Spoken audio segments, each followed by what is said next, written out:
Shalom. Saya mau tanya, siapa yang pernah mendengar kesaksian saya? Angkat tangan coba. Nah, yang belum pernah, angkat tangan coba. Nah, yang bingung, angkat tangan. Nah, saya kesaksian sebentar aja. Nah, satu kali saya diundang untuk sama Danjen Kopassus, Komandan Jenderal Kopassus. Waktu itu dia berkata sama saya, dan itu rumahnya dijaga oleh pasukan khusus, baret merah. Dia tanya sama saya, Pak Daud, apakah ilmu hitam itu ada? Kalau memang ilmu hitam itu ada, buktikan keberadaan ilmu hitam itu di depan saya. Di situ saya bingung. Kalau saya tidak buktikan, dia tanya mana buktinya. Tapi kalau saya buktikan, berarti saya masih praktek ilmu hitam. Nah, di situ bingung saya. Dan apa yang terjadi? Saya doa. Kenapa? Yang ngomong ini jenderal, bukan kopral.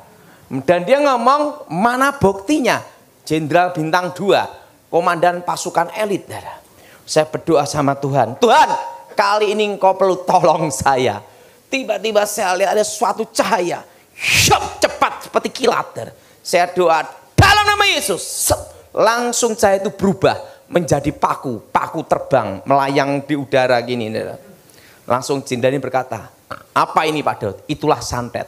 Demi nama Yesus, plek jatuh. Langsung dia ngomong gini, siapa penyantetnya? Alamat di sini, jalan ini, pelakunya ini. Kok tahu Pak Daud? Bekas tukang santetnya. Nah, langsung dia ngomong, Pak Daud, siap. Anda diminta sama negara saat ini untuk menjaga keamanan negara. Anda diminta untuk menjaga Presiden Republik Indonesia, SBY. Saya diminta untuk menjaga SBY untuk pengamanan khusus, untuk penangkal, melumpuhkan ilmu hitam. Tidak terlalu lama, 2004 sampai 2014. 10 tahun saya menjaga presiden. Khusus bagian untuk penangkal ilmu hitam dan untuk penanggulangan teroris. Nah, waktu itu 10 tahun dan saya mengundurkan diri 2014.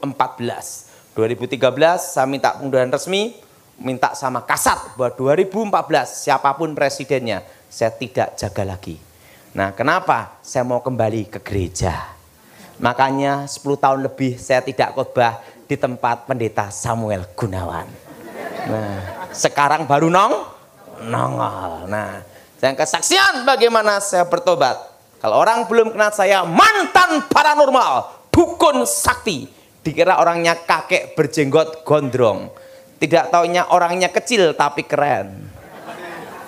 Nah, saya orang Blasteran, papa saya orang Chinese, mama saya ibunya Jawa, ayahnya Cina. Jadi saya 75% Chinese, 25% Jawa. Dari keluarga Jawa inilah mama punya ibu, yaitu nenek saya. Nenek ini punya ibu lagi, yaitu kakek nenek buyut. Keluarga dari kakek nenek buyut inilah kakek nenek guru saya. Kakek saya terkenal dengan tokoh aliran putih, sapu angin. Terkenal dengan ilmu saipi angin, pindah tempat.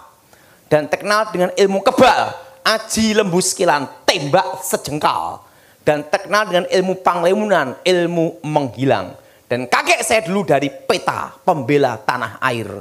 Dan dia dulu dari peta jadi Heho, pasukan Jepang. Karena dulu kan dipaksa semua untuk ikut pasukan itu. Nah, itu beliau satu letingnya Ahmad Yani. Nah, itu kakek saya, peta awal. Nah, kakek saya tokoh aliran putih, nenek saya tokoh aliran hitam. Nah, lahirlah saya abu-abu. Nah, nenek saya terkenal ilmu santetnya setan kober. Kalau dia bunuh orang, anak cucu dibunuh semua. Dan dia menguasai santet 3 benua dengan keahlian menyetop jantung. Nah, kakek nenek buyut saya mengalami susah mati kalau ilmunya tidak diturunkan. Dan yang bisa menurunkan ilmunya adalah seseorang yang memiliki hari kelahiran weton stupaing dalam angka Jawa 99. Nah, di antara 5 bersaudara laki semua, Pandawa 5. Saya anak nomor 2, lahir di weton keramat. Karena itulah sejak usia 9 tahun dididik dan dilatih untuk menjadi seorang dukun. Dan waktu itu saya masih ingat guru saya ngomong sama saya gini, untuk menjadi yang terkuat harus menjadi yang paling menderita. Apa yang paling kamu takutin dalam hidup ini? Saya hanya takut satu aja, lapar. Betul? Betul? Betul? Siapa yang setuju? Angkat tangan. Langsung guru saya ngomong, kamu takut lapar. Apa yang kamu takuti itulah, jadilah yang ditakuti itu. Langsung dia bawa satu pisau, lama satu botol air, dibawa ke hutan. Jep, langsung. 1 bulan ketemu saya, kamu hidup atau mati. Kamu takut lapar, sekarang benar-benar. Nah, di dalam hutan itulah saya bertahan. Hanya 1 botol air dan 1 pisau, maka saya bisa makan kucing, ular, kadal, kodok, semua sikat. Yang tidak saya sikat hanya kaki meja. Nah, disitulah saya bertahan. Makanya saya tidur dulu pakai pisau, senjata. Nah, disitulah saya dilatih awal pertama. Ingat, kamu takut sama setan dan jadilah setan itu. Wah, itu motonya seperti itu. Kalau yang menghalangi kamu dewa, tebaslah dewa, bilang gitu. Di situ saya diajar bagaimana kekuatan itu. Nah, sekarang setelah kamu punya mental, baru belajar ilmu gaib. Jadi kalau orang tidak punya mental belajar ilmu gaib, jadi sarno, sarape keno. Jadi mental dulu dikuatin dulu. Nah, pertama kali saya belajar adalah aji tapak banyu, ilmu mengambang di atas air. Gara-gara punya ilmu itu, sampai sekarang tidak bisa renang.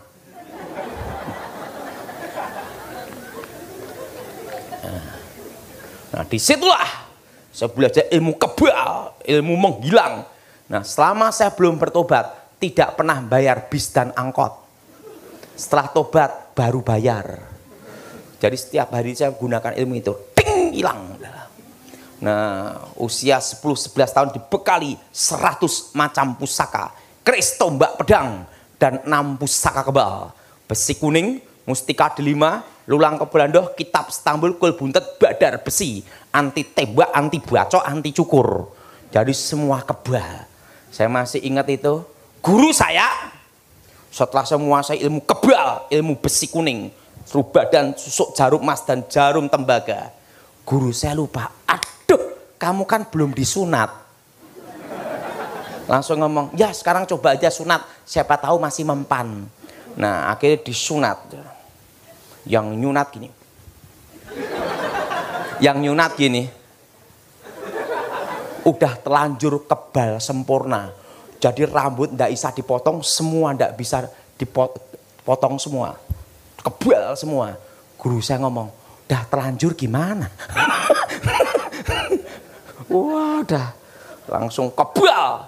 Nah, rambut ini hanya bisa dipotong kalau bacaan selamatan, terusan baca mantra dulu, baru bisa dipotong. Kalau enggak bisa, kebal rambutnya adalah. Nah, guru saya ngomong, ingat, kamu sudah menguasai kebal sempurna. Ingat, kalau kamu mati, ditolak langit, tolak bumi. Badanmu tidak bisa kembali ke tanah karena seluruh tubuh kamu kebal segala senjata. Nah, di situ lulus SD saya dibekali ilmu aji sirep begonondo. Kalau mantra itu diucapkan, satu kampung tidur semua. Ilmu untuk ngerampok. Nah, kalau zaman dulu untuk perang, sirep itu guru saya. Kelas 2 SMP guru saya berkata, ada 1 langkah lagi. Kamu harus menguasai ilmu terakhir. Ilmu pamengkang jagat tutup bumi sapitu. Membelah dunia dengan kekuatan 7 kegelapan paling gelap. Tapi ilmu ini memiliki rahasia. Seumur hidup kamu, kamu tidak boleh menikah dan berhubungan dengan wanita. Harus jadi perjaka ting-ting, bukan tong-tong. Iki yang susah. Kamu harus hidup dalam mati. Mati dalam kehidupan. Mati akan cinta, mati akan nafsu, mati keinginan. Dan puncak tertinggi dalam semua kekuatan gaib adalah hidup dalam kematian. Nah, setelah saya menguasai ilmu itu, guru saya berkata, dengan menguasai ilmu terakhir, sudah waktunya kita berpisah. Sebelum aku mati, aku tahu rahasia takdir. takdir. Nanti kira-kira usia 18 tahun, kamu akan melihat suatu cahaya terang. Dan usia 19 tahun, kamu akan ketemu seorang raja yang datang dan muncul dari timur. Dan kalau kamu ketemu dia, itulah jalan terang. Kira-kira umur berapa guru? 17-18, kira-kira itu. Kamu melihat cahaya itu. Langsung saya tanya, guru, bagaimana saya ketemunya? Sang takdir menuntun jalan takdir kamu. Kira-kira usia 18 tahun, kamu lihat terang. Usia 19 tahun, kamu akan ketemu seorang raja yang datang dan muncul dari timur. Waktu aku hidup tidak pernah bikin susah anak cucu. Demikian nanti waktu aku mati. Aku mati kira-kira jam 2:30. Sebelum aku mati, tak tinggali rezeki. Besok nomor buntut SDSB, Rebu malam Kemis, keluar nomornya 50. Kamu belikan ini uang untuk beli peti matiku. Jadi peti mati bayar sendiri dah. Langsung gini, Tony, ya guru, ingat, waktu aku masih muda seperti kamu, aku ingin ada di atas.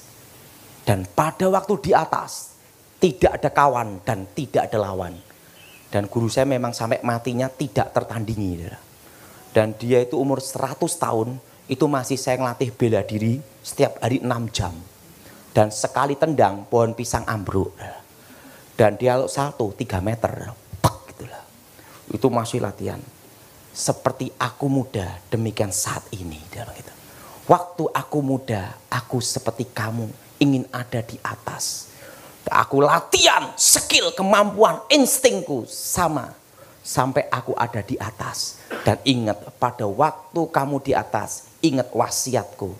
Kamu harus hidup seperti di bawah. Skill kamu, latihan kamu, insting kamu, dan kemampuan kamu sama seperti waktu di bawah. Waktu di atas, kalau kamu berubah, kamu hancur. Jadi kamu punya kemampuan, skill, kemampuan, insting kayak di bawah. Aku akan mati, kumpulkan seluruh keluarga. Langsung keluarga dikumpulin semua, langsung dia gini. Meninggal, tanpa sakit, dah meninggal. Langsung meninggal. Setelah guru saya meninggal, saya kehilangan arah. Usia masih remaja, dibekali kekuatan sehebat itu. Katanya ada dukun sakti, saya datengin. Tentunya, ting, ilmu menghilang. Dukunnya bingung, menghilang di mana anak ini? Malah dukunnya jadi murid saya. Saya kalahkan dukun-dukun berbagai aliran, bertarung terus setiap hari, bertarung terus. Karena ilmu itu kan panas, mau nyoba terus untuk menjadi kayak guru saya, legenda, tak terkalahkan. Saya kalahkan lawan-lawan. Mendekati usia 18 tahun, diajak kakak saya, Ton, ada KKR-nya Gilbert Lumaindong, ceweknya sip-sip. Saya ngomong, nggak bisa, pantangan saya perempuan, yang cari cewek bukan kamu, tapi saya. Kamu cukup gunakan aji jaran goyang, teko gendeng mulih ngengkleng, datang sinting pulang edan. Nah, kalau kena ilmu itu susah lepas. Nah, saya ikut KKR Gilbert, duduk di belakang. Tiba-tiba Gilbert berkhotbah. Orang Kristen tidak bisa disantet, tidak bisa dimantrai. Nah, dari belakang saya berkata, ini pendeta gemuk montok nantang orang. Saya baca mantra setan kober. Yes! Gilbert berkata, haleluya, ilmu saya kabur. Song Gilbert ngomong, siapa dukun-dukun jimat-jimat maju ke depan. Saya kan tidak bisa bahasa Inggris. Saya kira Artakol itu tempat adu ilmu. Dari belakang saya maju ke depan. Wah, langsung. Untuk apa? Daftar bertarung. Maju. Nggak taunya Artakol itu maju didoain. Nah, saya tantang Gilbert bertarung. Kalau aku kalah ikut kamu. Kalau kamu menang, Ingat, kalau aku kalah ikut kamu, kalau kamu menang aku ikut kamu. Tapi kalau aku menang kamu mati. Gilbert ngomong, baiklah. Saya singkat aja, saya bertarung sama Gilbert, ditemani berapa pendeta dia. Saya kalah mental, hilang ingatan, gila 1 tahun. Saya didoain pendeta-pendeta, bukan tambah sembuh, tambah gila. Nah, tepat 1 tahun, tiba-tiba terdengar suara, akulah Alfa, akulah Omega, akulah yang awal, akulah yang akhir. Aku telah mati, bangkit, hidup kembali. Akulah aku, YHWH, Yahweh. Jadi pada waktu saya mendengar nama Allah, itu adalah Yahweh. Langsung. Wajahnya melebihi cahaya matahari, sinar pelangi. Akulah Alfa, akulah Omega. Aku adalah aku, akulah aku, YHWH, Yesua HaMasiah. Saya ketemu Yesus sendiri tahun 93. Tidak bisa lihat wajahnya, hanya jubahnya dan lubang pakunya ada di sini. Coba semua pegang bagian sini. Bukan di sini. Kalau di sini dipaku robek, maka bagian sini, maka bisa nah inilah. Saya ketemu Yesus sendiri tahun 93. Dan dia langsung ketemu saya, tumpang tangan, langsung gini. Hilang. Disitulah saya bertobat, sembuh dari hilang ingatan. Saya ketemu Gilbert, disuruh sekolah Alkitab. Saya sekolah Alkitab di Inteos, murid pendeta Pontas Pardede, lulus tahun 96, ranking 4, tepuk tangan dulu. Karena muridnya tinggal 4.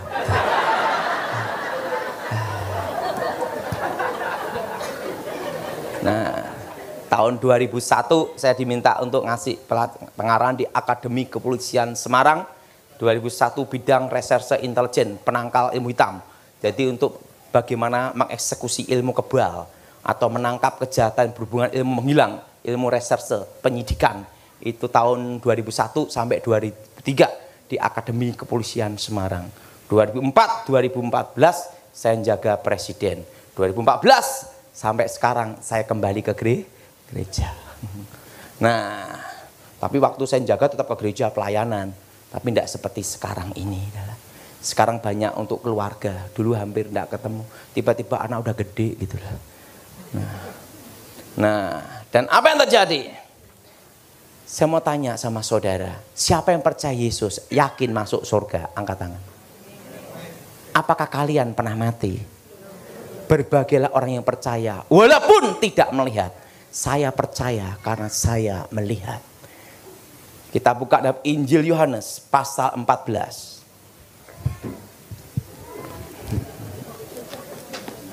Injil Yohanes pasal 14. Injil Yohanes pasal 14. Ayat pertama sampai dengan ke-7. Injil Yohanes pasal 14 ayat pertama sampai dengan ke-7. Saudara yang genap, saya yang ganjil. Janganlah gelisah hatimu, percayalah kepada Allah, percayalah juga kepadaku. Ayat 2 sudah baca? Di rumah apa, saudara?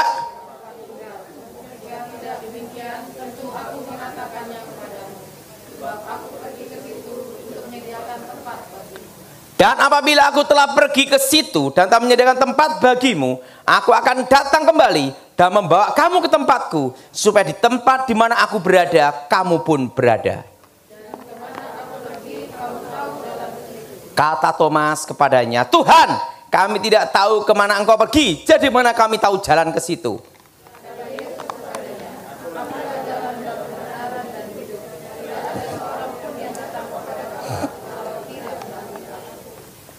Sekiranya kamu mengenal aku, pasti kamu juga mengenal Bapakku. Sekarang ini kau mengenal dia, dan kamu telah melihat apa, saudara? Dia.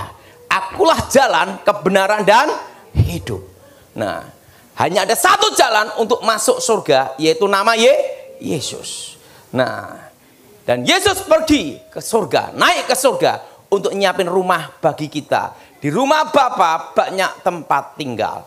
Waktu saya lulus sekolah Alkitab, saya lihat kehidupan pendeta. Pendeta itu susah sekali. Banyak proyek thank you, proyek terima kasih. Capek-capek doain jemaat dalam nama Yesus sampai ludah habis. Waktu mau pulang hanya ngomongnya gini, terima kasih pendeta, ongkos pulang pergi bayar sendiri. Dan saya lihat jemaat yang pelit sama yang murah hati, banyak yang pelit. 1000 jemaat, 900 pelit, 100 orang itu murah hati, itu pun mujizat. Wah, saya lihat wah susah sekali jadi pendeta. Maka saya banting setir ke bisnis. Karena jadi pendeta berat, jadi hamba Tuhan proyek thank you. Nah, saya mulai bisnis dan berhasil. Seumur hidup saya, dari saya lahir tahun 74 sampai 2018, saya tidak pernah utang bank. Saudara boleh cek bank seluruh dunia tentang saya, seputih salju. Saya tidak ada utang bank seumur hidup, karena saya paling takut utang bank.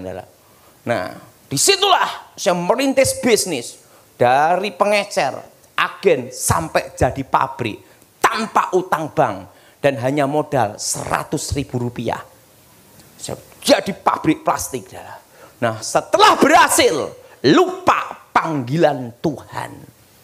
Nah, makanya orang lupa Tuhan itu pada waktu diberkati. Manusia ingat Tuhan waktu susah, betul? Yang ngomong betul pelaku semua. Dan apa yang terjadi? Waktu saya doa, Tuhan bicara, Daud, ada apa Tuhan? Sudah waktunya kamu pulang ke rumah Bapa. Hah? Mati. Saya ngomong sama Tuhan, Tuhan, kalau kiranya umurku diperpanjang sesaat saja, aku melayani Engkau sampai akhir hidupku. Tuhan berkata, sudah waktunya. Di situ saya bingung, kalau saya mati modelnya kayak apa?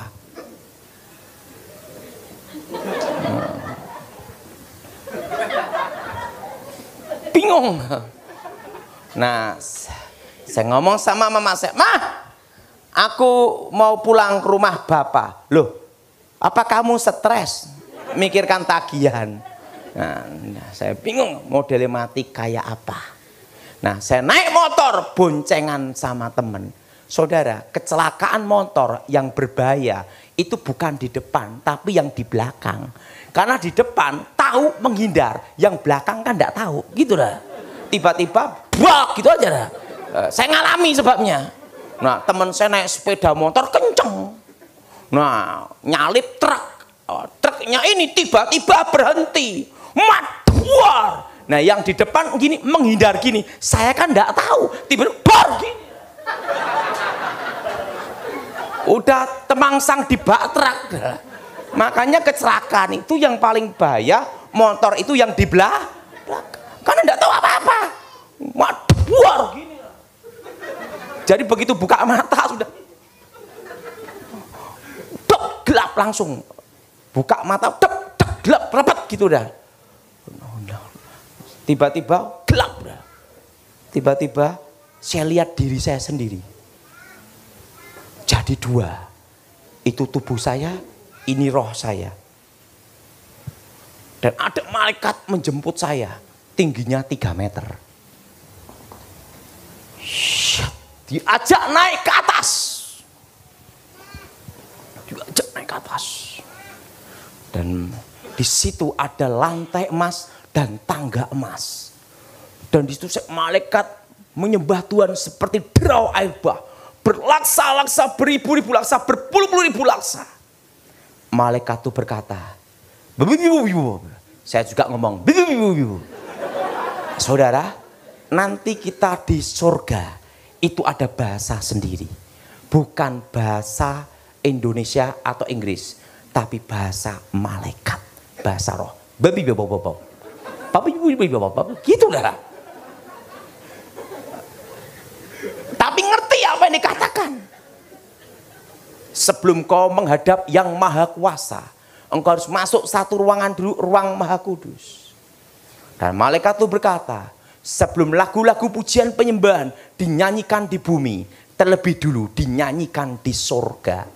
Jadi lagu barunya bumi itu lagu expirednya sorga. Lagu lama semua. Nah, di situ saya disuruh masuk satu tempat. Tirainya terkoyak dari atas ke bawah. Dan saya lihat tabut perjanjian. Dan terdengar suara. Biar awan kemuliaan-Mu turunlah memenuhi bait suci-Mu. Ku nyanyi haleluya di depan tata suci-Mu. Terus itu seperti derau air bah. Mari engkau menghadap yang maha kuasa.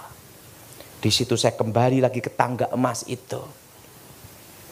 Di situ yang ditata bicara. Daud, Daud, Daud, Daud. Sebenarnya sudah waktumu ada di tempat ini. Tapi karena engkau minta umurmu diperpanjang, maka umurmu akan kuperpanjang di muka bumi. Dan selama umurmu diperpanjang di muka bumi, pergunakanlah sebaik-baiknya. Tapi sebelum kau kembali ke rumah orang tuamu, ke muka bumi, maka akan kutunjukkan apa yang akan terjadi atas hidupmu dan bangsamu di masa depan. Langsung, akulah Alfa, akulah Omega, akulah Yahweh. Yes. Langsung kayak layar lebar. Sebelum dunia dibentuk, aku sudah mengenalmu. Yes. Hari-hari yang akan terjadi, Indonesia akan terpecah menjadi 3. Timor sudah lepas, 2 akan menyusul. Yes. Indonesia akan dipulihkan Tuhan 25 tahun. Dimulai krisis 98. Sebelum pemulihan Indonesia akan terjadi krisis ekonomi 2018. Sekarang sudah mulai. Dolar mendekati berapa? 14.000 lebih. Akan terjadi apa? Krisis untuk menuju pemulihan Indonesia 2023. Yes. Saya lihat bom meledak di sana sini. Waktu saya lihat bom meledak di sana sini, saya berkata sama Tuhan, Tuhan, aku ndak jadi balik ndak apa-apa. Wong bom adalah. Tuhan berkata,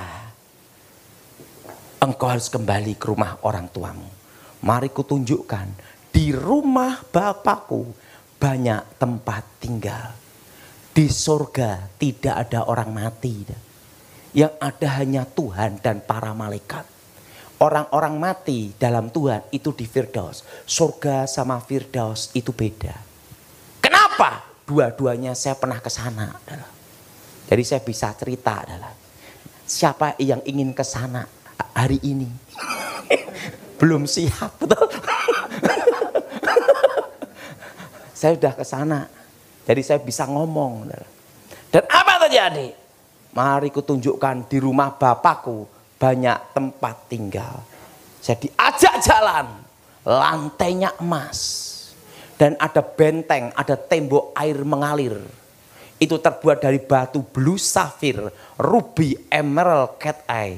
Dan yang tidak ada adalah batu akik. Jadi di surga maju batu akik tidak kelihatan.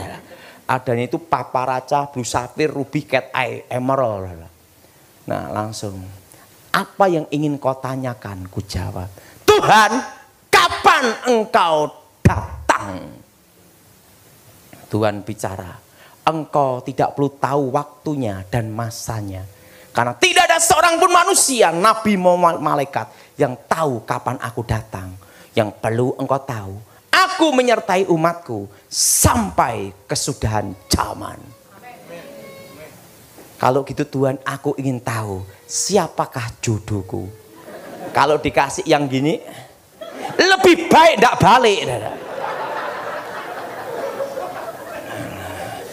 Langsung gini, sebelum dunia dibentuk, aku sudah mengenalmu.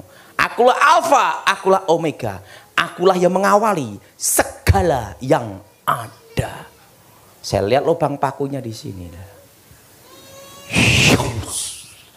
hari-hari yang akan terjadi kelihatan semua. Sebenarnya hidup ini kita tinggal menjalani. Hari yang akan datang itu sudah ada di sana. Yes. Saya lihat ada wanita rambut lurus panjang.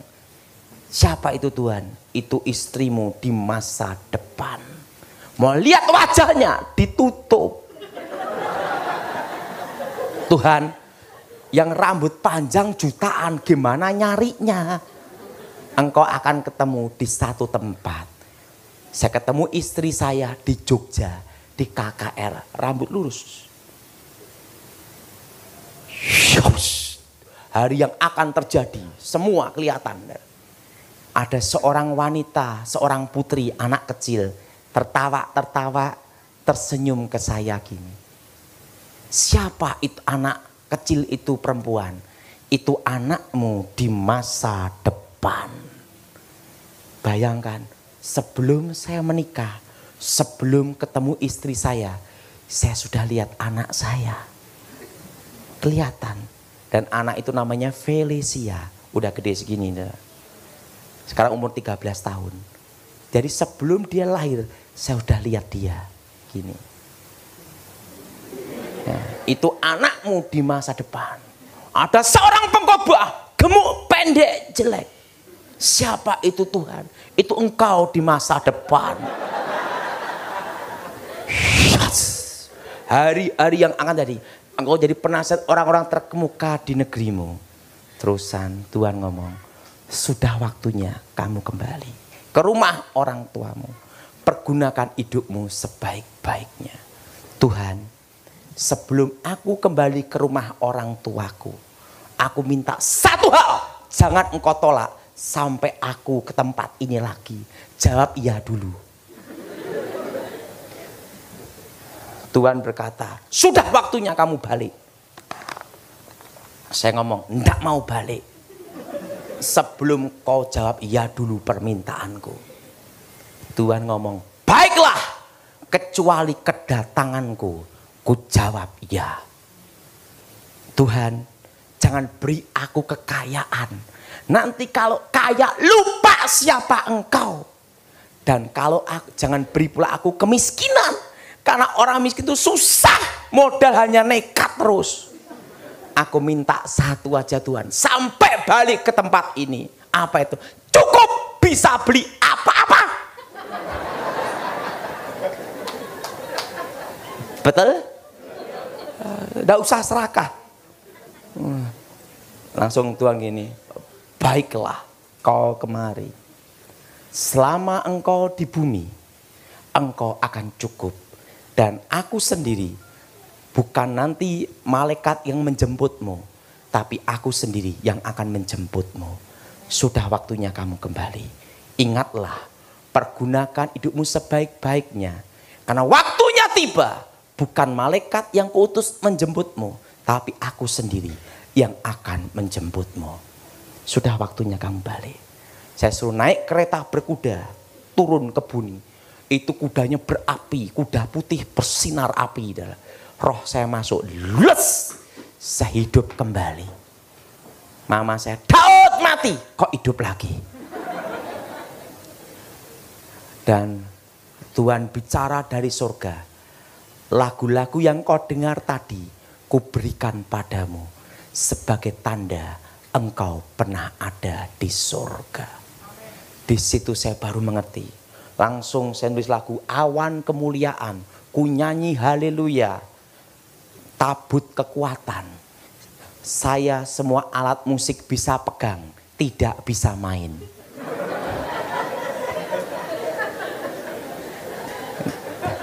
Tapi saya sudah menggubah lagu, tidak terlalu banyak, 75 lagu. Itu lagu dari sana. Nah, jadi surga ini tidak ada orang mati. Kenapa? Ingat, menunggu hari pembagian mahkota. Nah, orang-orang yang mati dalam Tuhan, posisi ada di mana? Betul? Itu ada di Firdaus. Firdaus itu bagian dari surga. Ibaratnya kalau Surabaya masih Sidoarjo untuk menunggu hari pembagian mahkota. Karena kebetulan saya sudah lihat di sana juga. Dalam hidup ini ada waktunya lebih baik tidak tahu masa depan daripada tahu masa depan. Tapi yang penting kita percaya indah pada waktunya. Ayah saya meninggal itu 2018 tanggal 13 Januari.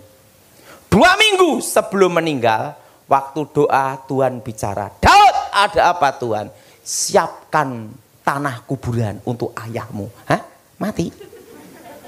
Saya ngomong sama adik, Han, ayo kita cari tanah kuburan di Delingan. Untuk siapa? Untuk papa. Hah? Papa mati Daud? Ya. Saya itu langsung saya kembali ke rumah orang tua saya. Papa saya gini, Daud!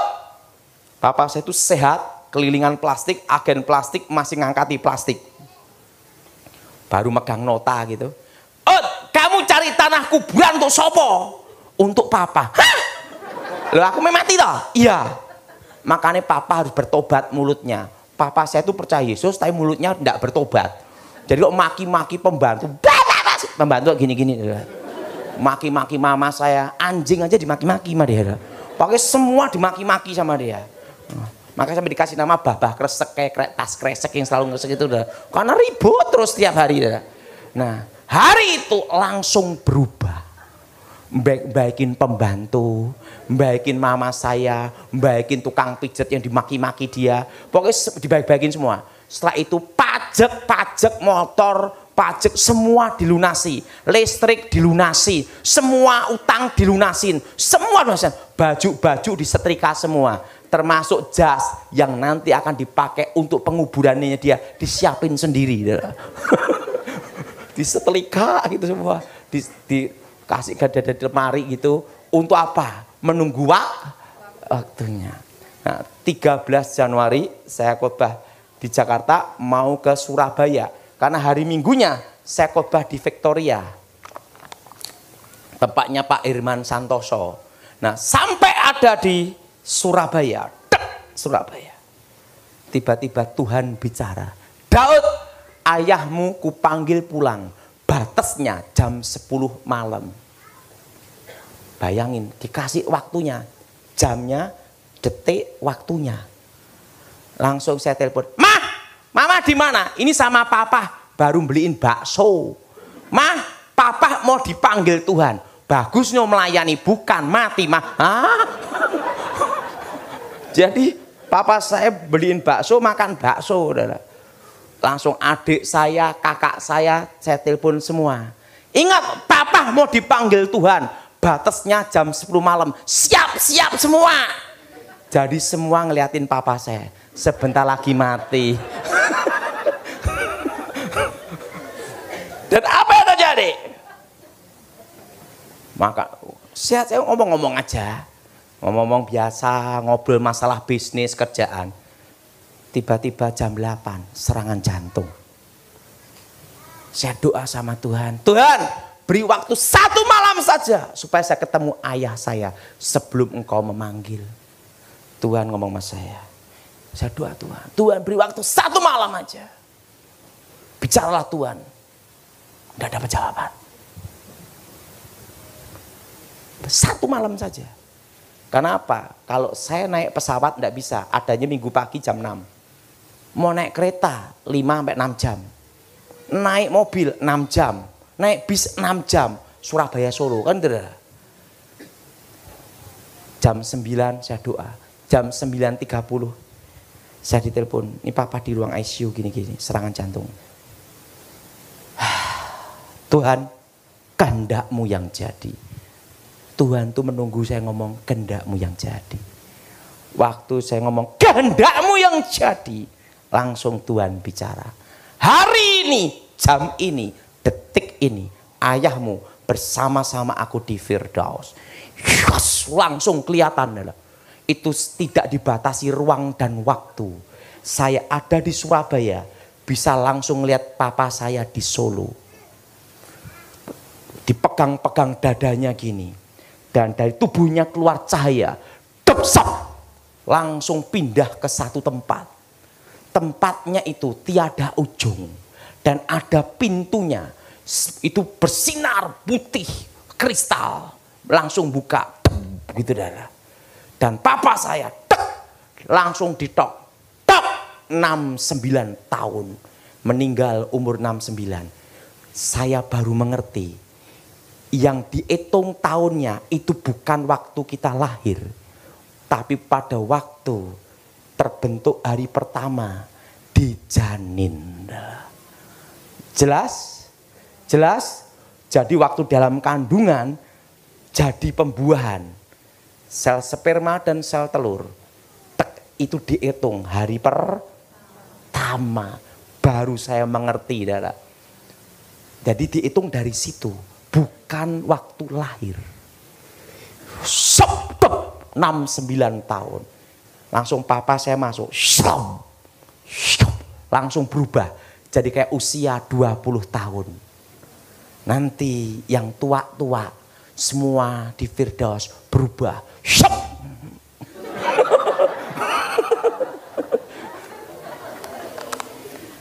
Nenek-nenek yang ompong-ompong ke Firdaus langsung robah. Semua jadi muda. Sama fotonya dengan waktu ayah saya menikah. Persis. Berubah langsung.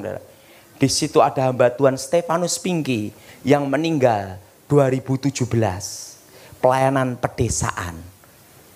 Kojang Pak di sini ya, kita ketemu di sini. Haleluya. Berarti nanti kita di Firdaus saling mengenal. Saya ngomong sama Tuhan, Tuhan suruh papaku keluar, aku yang gantiin. Daripada aku dikejar pajak terus. Langsung Tuhan bicara, belum waktunya.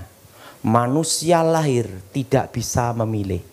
Manusia mati hanya membawa iman dan perbuatannya untuk dipertanggungan jawab di hadapan Yahweh, Yesua HaMashiach.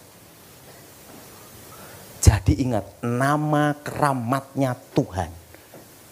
Nama asli Tuhan. Orang Israel takut menyebut nama itu. Sehingga dipanggil Yehova, Adonai, Elroy, Elohim. Karena nama itu terlalu kudus. Jadi di sorga namanya itu Yahweh.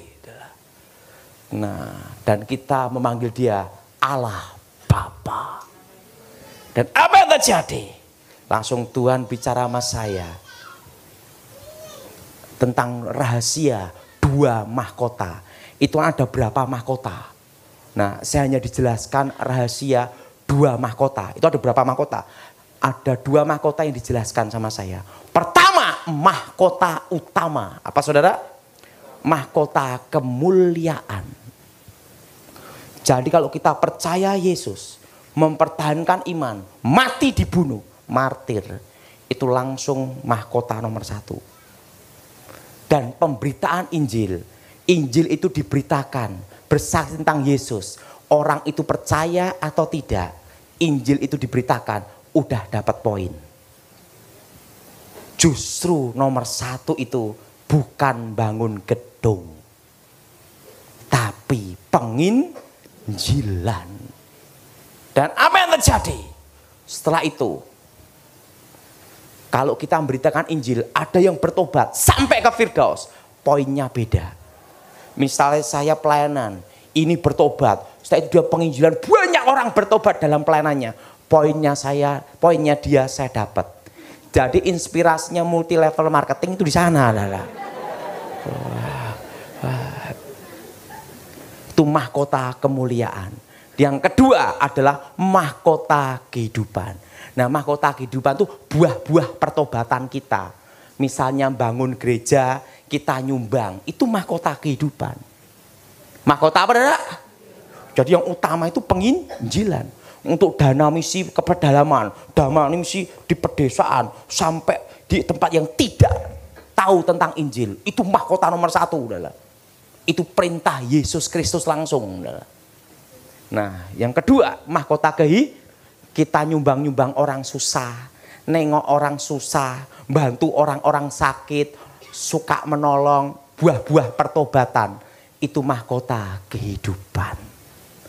Tapi mahkota tertinggi adalah pada penginjilan. Dan waktu itu Tuhan bicara tentang 2 mahkota ini. Itu ada berapa mahkota? Dan Tuhan ngomong sama saya, pergunakan hidupmu sebaik-baiknya. Di Firdaus itu orang-orang mati dalam Tuhan, jubahnya putih semua, tidak ada jahitannya. Penyembahannya beda dengan di gereja. Kalau di gereja kan gini, atau gini, tekluk tidur. Di sana tuh gini, serasi semua, wajahnya bersinar semua, dan tidak ada yang tua, semua jadi muda, dan mereka menunggu hari pembagian mahkota. Ingat, kita nanti semua akan ke sana, tapi jangan hari ini. Tapi udah waktunya, ya silahkan. Nah, jadi percaya Yesus, mempertahankan iman sampai akhir itu pasti. Tapi untuk mendapat mahkota itu perlu diperjuangkan. Jadi perjuangan kita itu bukan untuk masuk surga. Kalau masuk surga itu pasti. Engkau percaya Yesus, bertahan sampai akhir pasti masuk. Mahkota belum tentu. Langsung ditelepon, kring tas. Daud, papa meninggal jam 9.45. Saya ngomong, udah tahu, udah ketemu di Firdaus. Nah, di situ saya baru mengerti. Ingat, penginjilan. Engkau harus beritakan Injil. Karena itu mahkota utama. Amin. Amin. Nah, jadi orang-orang mati dalam Tuhan ada di Firdaus. Ingat, penjahat di sebelahnya Yesus, dia belum sempat ngasih perpuluhan, belum sempat ngasih kolekte, belum sempat berbuat baik. Waktu di sebelahnya Yesus, dia berkata, Yesus, kalau engkau jadi raja, ingatlah aku. Yesus berkata, hari ini engkau bersama aku di Firdaus. Artinya apa? Masuk surga itu pasti. Engkau percaya Yesus, bertahan sampai akhir, pasti masuk surga. Tapi mahkota belum tentu. Jadi sekarang kita berjuang untuk mendapat mahkota. Siapa yang berjuang untuk mendapat mahkota? Angkat tangan. Jadi ingat, beritakan orang itu percaya atau tidak, sampaikan. Injil itu harus diberitakan. Amin. Dan itu adalah mahkota nomor 1. Mahkota utama. Dan itu adalah perintah Yesus Kristus sendiri. Justru membangun gereja, bantu orang miskin, itu mahkota kedua. Kehidupan. Lebih baik dapat mahkota daripada tidak sama sekali. Betul? Ada yang ngomong, Pak, yang penting masuk Firdaus dulu. Jadi ingat, Firdaus itu bagian dari orang-orang yang mati dalam Tuhan ada di situ semua. Untuk apa? Menunggu hari pembagian. Apa saudara? Mahkota.